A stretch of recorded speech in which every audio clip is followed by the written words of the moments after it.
This is an Introduction to English Grammar Part 11, Tense and Aspect of Verbs. My name is Karen, and this is for a course given at the University of Utah.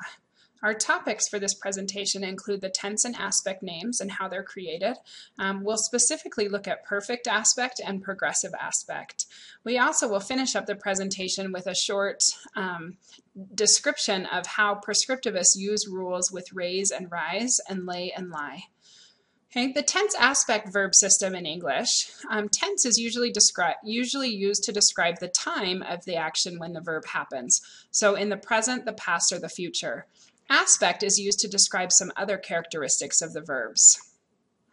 Here we have an example of the verb to sit in all of its tenses and aspects.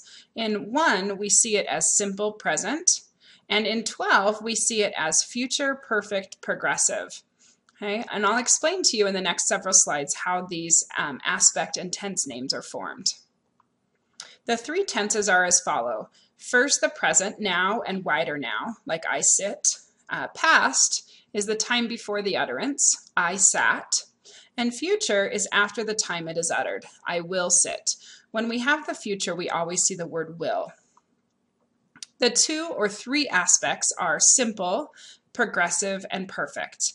So the 3 examples above, as we talk about the 3 tenses, are all in what we would call simple aspect.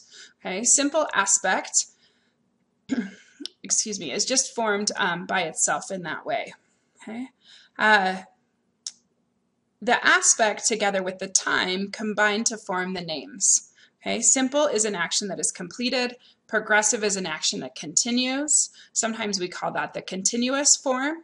Perfective is an action that is completed, and it associates one action to another. It indicates an activity that began prior to the moment of speaking, but has relevance to that moment. When I'm working with the progressive tenses, I often draw a timeline to indicate the relationship between the 2 activities. Let's take a look at the progressive aspect. Okay, these 3 sentences are all in the progressive aspect. The part marked in blue is what we would consider part of the progressive form. Okay, so in the first sentence, we're in the present tense, I am sitting. The second sentence is in the past, I was sitting. Was gives us the past marker. And number 3, I will be sitting. Will gives us the future marker. So it's in the future tense. Okay, these 2 questions, how is the progressive aspect formed and how is the present participle formed? Let's take a look closer at these 3 sentences. So if we look at the blue part, we can see that there are 2 things that these 3 sentences have in common. The ing at the end of the verb, and all of them have some form of to be. So if I answered the first question, how is the progressive aspect formed? I would say it's formed by adding to be plus the verb plus ing, or it's formed by having to be plus the present participle. The present participle is formed by taking the verb and adding to it ing. Let's take a look at how the perfect aspect is formed. Okay, again, I have 3 sentences in present, past, and future that all have something in common, or they all have 2 things in common. Okay, the first thing that they have in common is that they all have some form of the verb to have. So one part of the perfect aspect is that they must have a part of the verb to have. The second part is that they add the past participle. For many verbs in English, the past participle looks exactly like the past tense with the ed. For irregular verbs in English, like to eat, then the past tense is ate, but the past participle is eaten. So you have to be careful to make sure you're using the past participle and not just the past tense. So if we look at these 3 sentences, we can see how the 2 aspects combine together. Okay, so if we look at number 1, we can see in the yellow that we have the past and the perfect. Okay, so in the yellow we have the in yellow we have the perfect tense. So in yellow we have the perfect tense, which is the verb to have, plus the past participle. In blue we have the progressive aspect, which is some form of to be plus the ing on the verb. So we then need to look at the first part of the verb phrase in order to tell what the tense is. So in number 1 we have, which is present, In number 2, we have had, which is past. And in number 3, we have will, which is future. So as we put these together, we have in number 1, present, perfect, progressive. In number 2, we have past, perfect, progressive. And in number 3, we have future, perfect, progressive. So in order to look for perfect and progressive, we need to make sure that we have the markers with the haves and the bees and the present and past participles. Okay, so here's an activity to practice. So first, tell whether these sentences are progressive or perfect aspect. So I am running late. I have gone to the University of Utah for about 3 years. When Ben came home, Sarah was curling her hair. How many times have you seen that movie? I have wondered about him a lot lately. Will you be coming to the dance on Saturday night? Have you talked with Joan recently? Okay, let's go ahead and take a look at the answers. You can pause the video if you want to finish working on those sentences. So we have I am running late, which is progressive. I have gone to the university, which is perfect. When Ben came home, Sarah was curling her hair, progressive. Okay, how many times have you seen? Have seen is the perfect.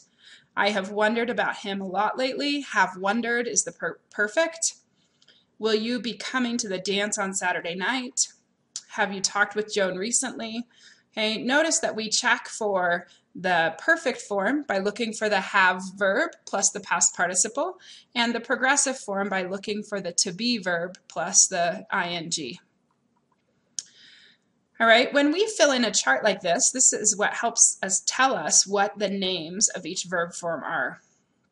So as we look at the verb talk or is talking, we first decide whether it's in the present or the past, and then we decide whether it is perfect, progressive, or both.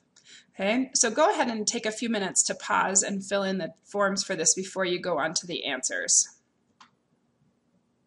Here's what the answers look like. If we look at has talked, we can see that has is in the present, and so it's a present is part of its name, and has talked has the have form plus the past participle, so it has to be in perfect tense. So we would call that one present perfect.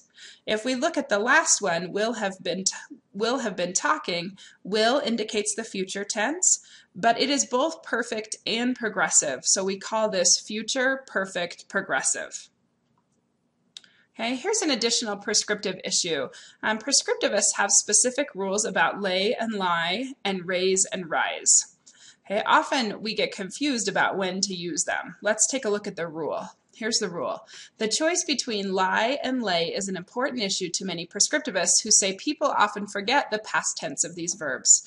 To lie, like to say something false, the past is lied and lied. Okay, the past and the past participle. Okay, to lie, to be in a reclining position, is lay and lain. To lay, or to place something, is laid and laid. Here's why they say it's an issue. Prescriptivists say that to choose between lie and lay is an issue of transitivity, meaning that lie is intransitive, meaning that it doesn't have to have something after it. Okay, are you going to lie there in bed all morning? But lay needs to have an object following it. So I'm going to lay the book on the table. Examples in the past tense would be like this. John lay in bed until 10 yesterday. Okay, intransitive. Sarah laid the book on the table carefully and left. Transitive. So go ahead and edit these sentences if they need the editing.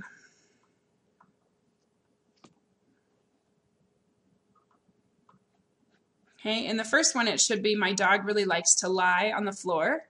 Number 2 should be my dog lay on the floor most of the day yesterday. And 3, did you lay your wallet somewhere? We have the same kind of issue with raise and rise. According to prescriptive rules, the difference between rise and raise is again an issue of transitivity. Rise is intransitive, meaning to get up. Rise, rose, risen. Raise is transitive, meaning to lift up. Raise, raised, raised. Okay? Again, with the third form there being the past participle. Examples: I rise early in the morning. You raise a flag on Independence Day. Let the dough rise. Okay, so a summary for this presentation is that verbs get the name from both the tense and the aspect that they have together. You have to look at the tense, the timing, and then look at the aspect and add those together. Perfect aspect is formed by having to have plus the past participle. Progressive aspect is formed with the to be verb plus the verb and ing. Prescriptivists care about raise, rise, lay, and lie. They care enough about them to have formed rules to make sure we get those right.